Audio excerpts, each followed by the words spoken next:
invite you to go ahead because I'm sure going to. In fact, I'm going to. Greetings, thanks, and congratulations to Kenyans, graduating class of 2005. There are these two young fish swimming along, and they happen to meet an older fish swimming the other way, who nods at them and says, "Morning, boys, how's the water?" And the two young fish swim on for a bit, and then eventually one of them looks over at the other and goes, "What the hell is water?"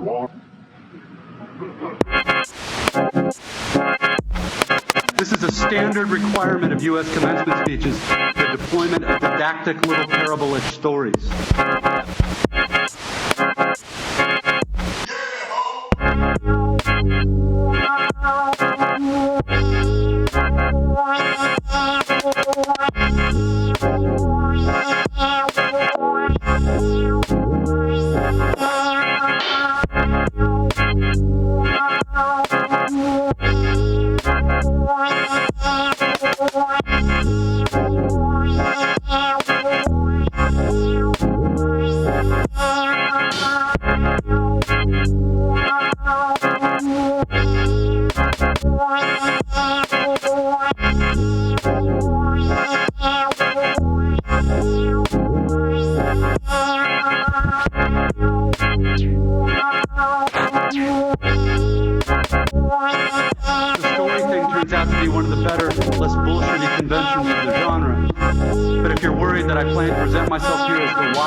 Realities are often the ones that are hardest to see and talk about.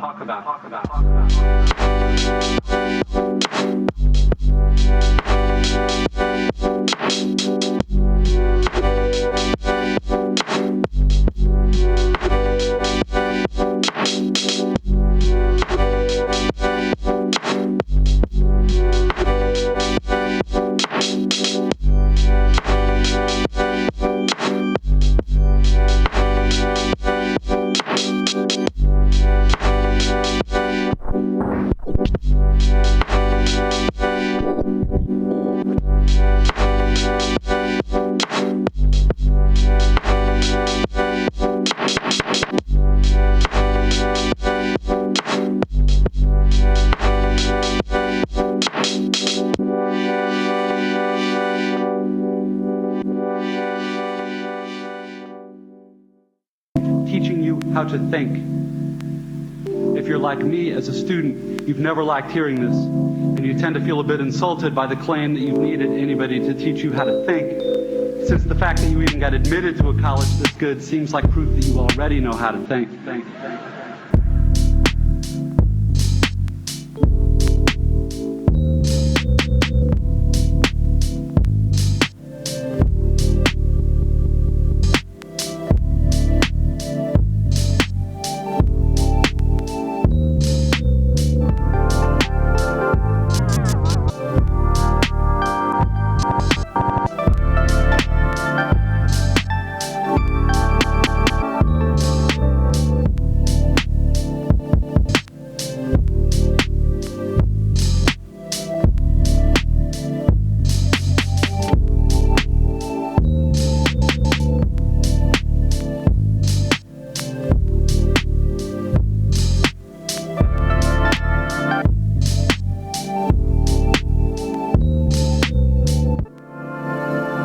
I'd ask you to think about fish and water and to bracket for just a few minutes your skepticism about the value of the totally obvious.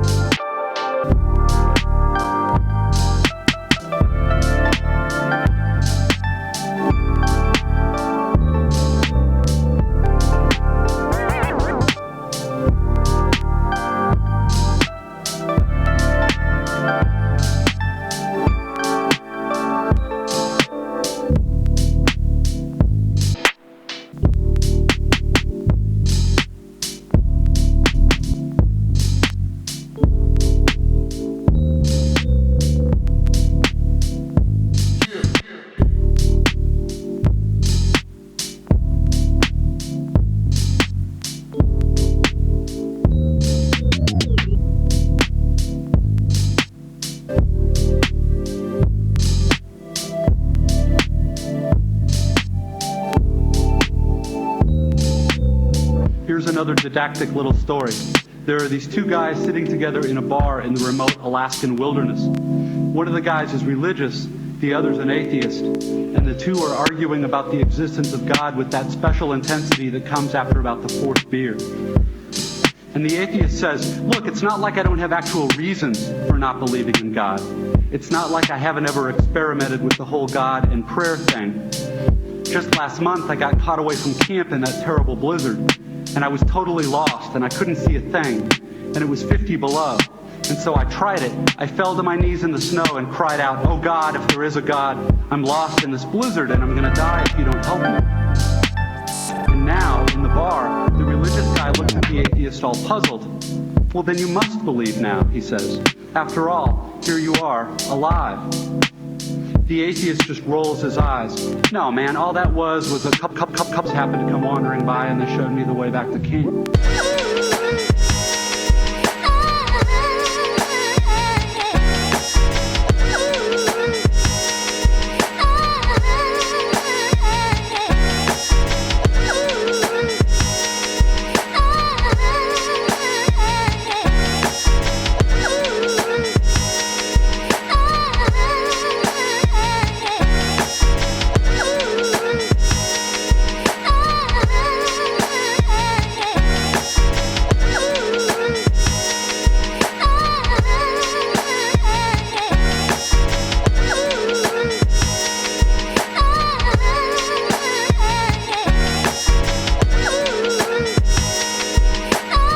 Easy to run the story through a kind of standard liberal arts analysis. The exact same experience can mean two totally different things to two different people, given those people's two different belief templates and two different ways of constructing meaning from experience.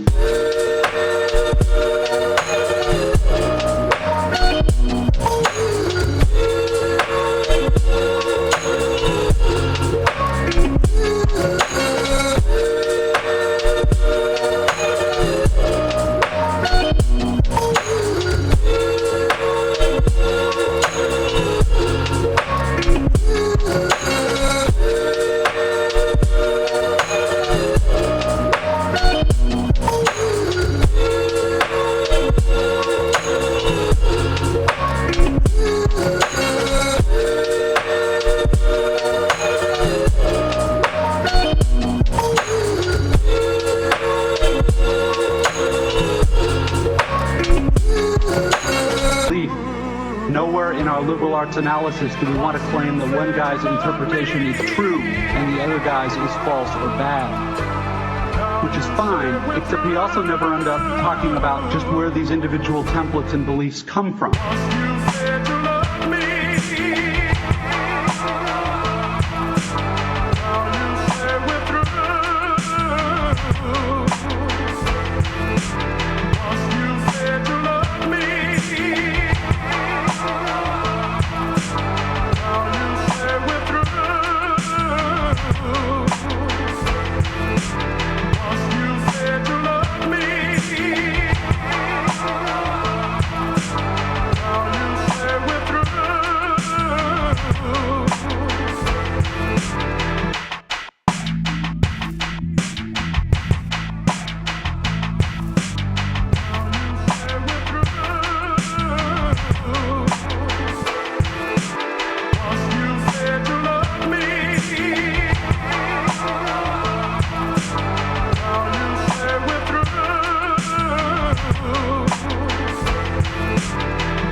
Meaning where they come from inside the two guys.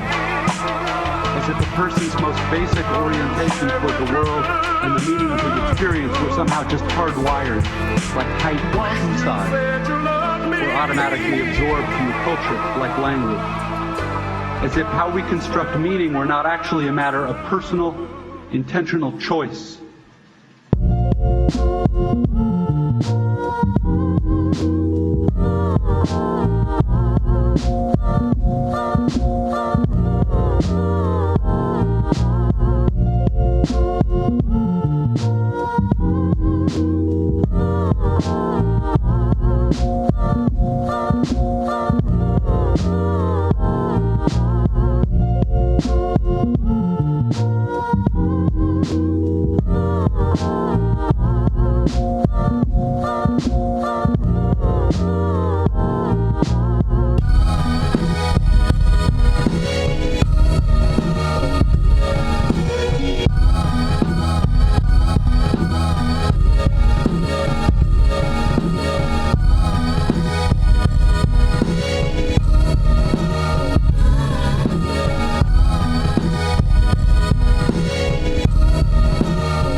a matter of arrogance.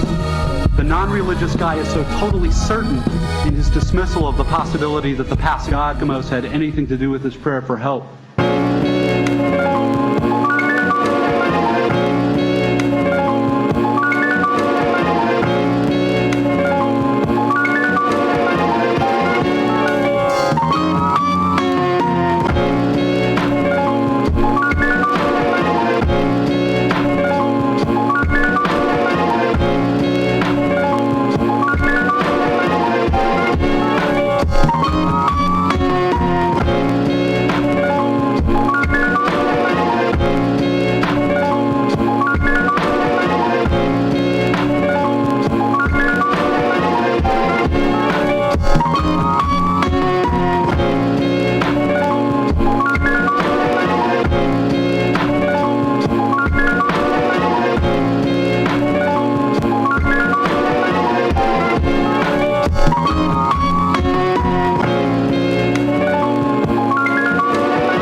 There are plenty of religious people who seem arrogantly certain of their own interpretations too.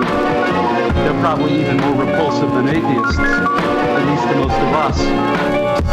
But religious dogmatist's problem is exactly the same as the story's unbeliever: blind certainty. A closed-mindedness that amounts to an imprisonment so total that the prisoner doesn't even know he's locked up.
Is that I think this is one part of what teaching me how to think is really supposed to mean. To be just a little less arrogant. To have just a little critical awareness about myself and my certainties. Because a huge percentage of the stuff that I tend to be automatically certain of is, it turns out, totally wrong and deluded. I have learned this the hard way, as I predict you graduates will too.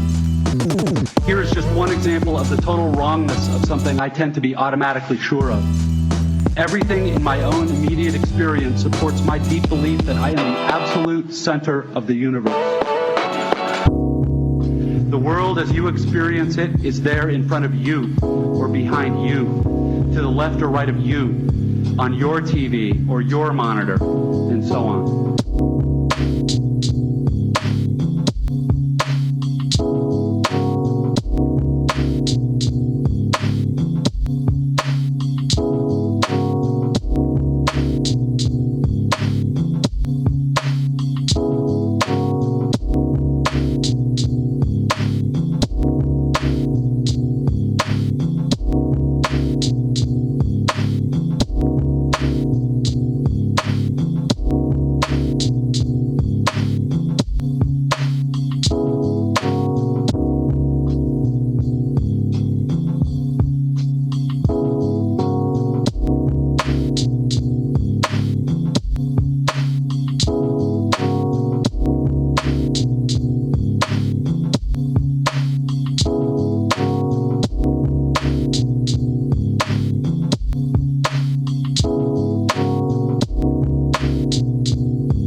tendency to over-intellectualize stuff, to get lost in abstract arguments inside my head instead of simply paying attention to what's going on right in front of me.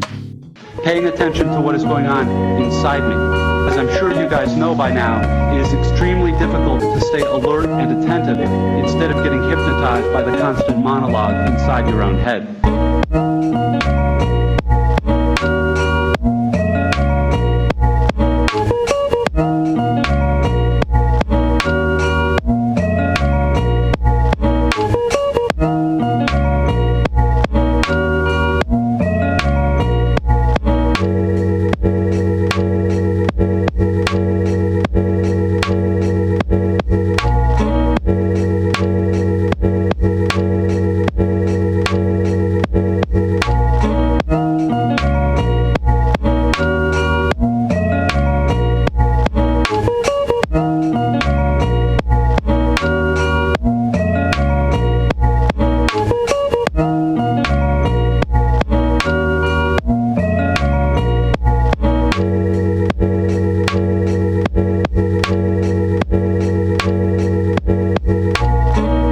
Learning how to think really means learning how to exercise some control over how and what you think.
It means being conscious and aware enough to choose what you pay attention to and to choose how you construct meaning from experience. Because if you cannot exercise this kind of choice in adult life, you will be totally hosed. Think of the old cliche about, quote, the mind being an excellent servant but a terrible master.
It is not the least bit coincidental that adults who commit suicide with firearms almost always shoot themselves in the head.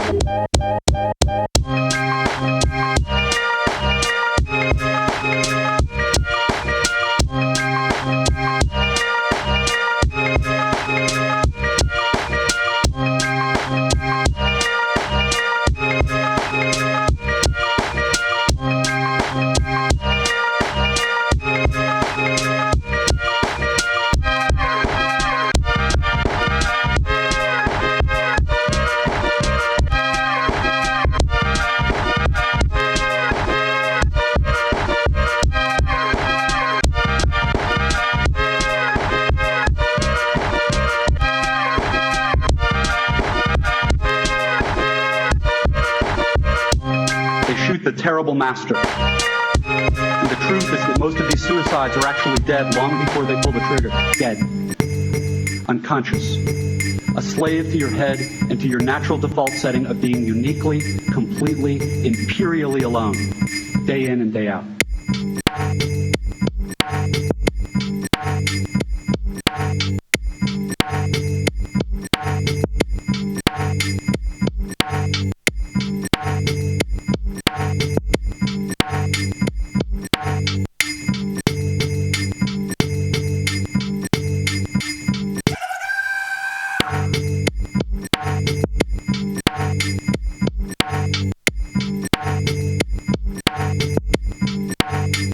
Because the traffic jams and crowded aisles and long checkout lines give me time to think. And if I don't make a conscious decision about how to think and what to pay attention to, I'm going to be pissed and miserable. And I can dwell on the fact that the patriotic or religious bumper stickers always seem to be on the biggest, most disgustingly selfish vehicle.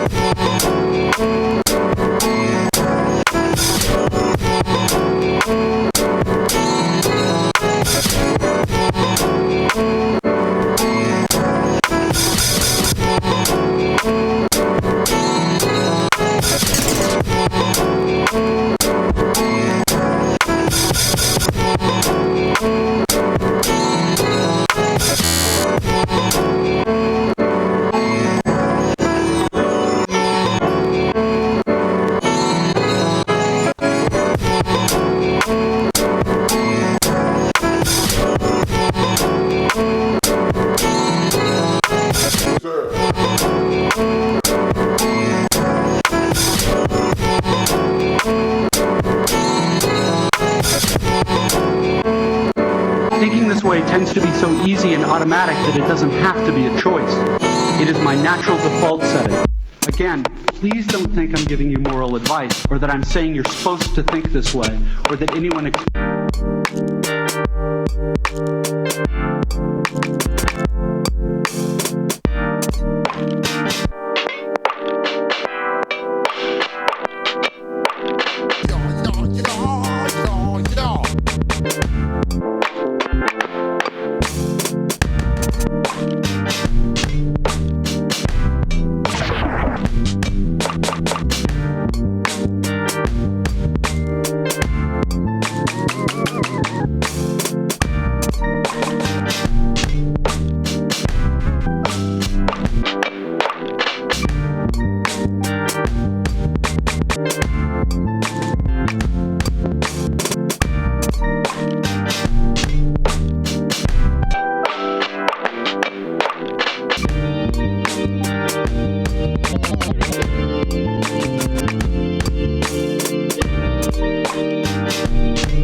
None of this is likely, but it's also not impossible.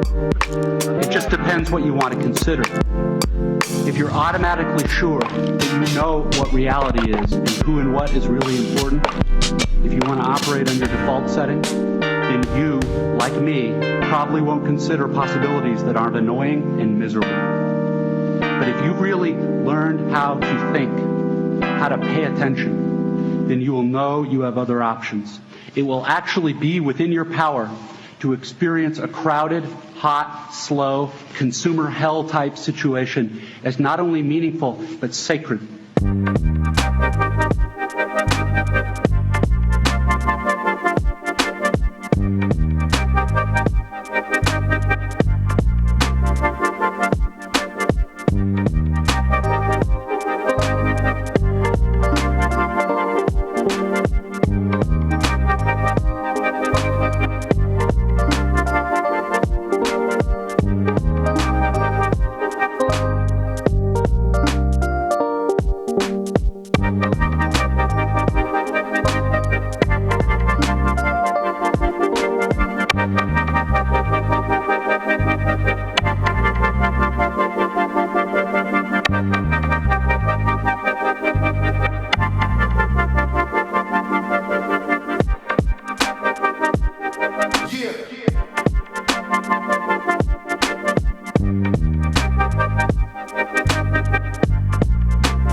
The only thing that's capital T true is that you get to decide how you're going to try to see it. This, I submit, is the freedom of real education, of learning how to be well-adjusted.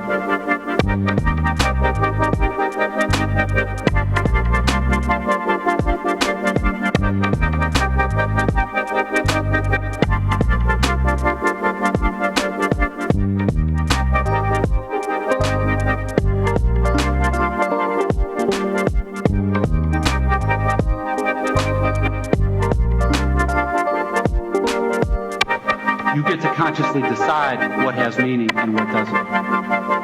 You get to decide what to worship. Because here's something else that's weird but true. There is actually no such thing as atheism. There is no such thing as not worshiping. Everybody worships. The only choice we get is what.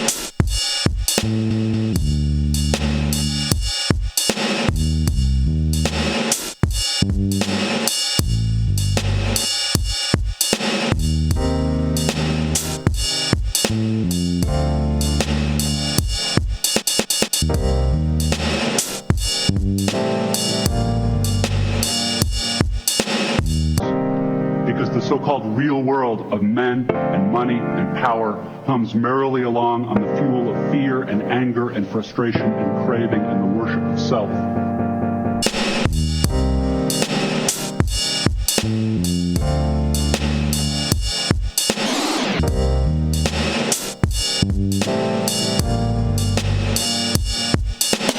The important kind of freedom involves attention and awareness and discipline.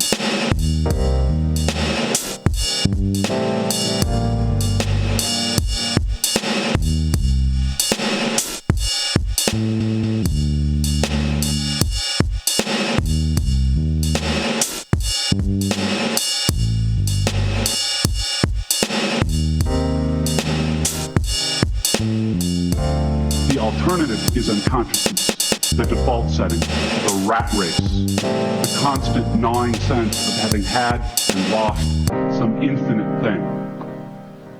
I know that this stuff probably doesn't sound fun and breezy or grandly inspirational the way a commencement speech is supposed to sound.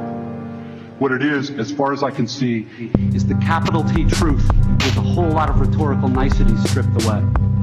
You are, of course, free to think of it whatever you wish.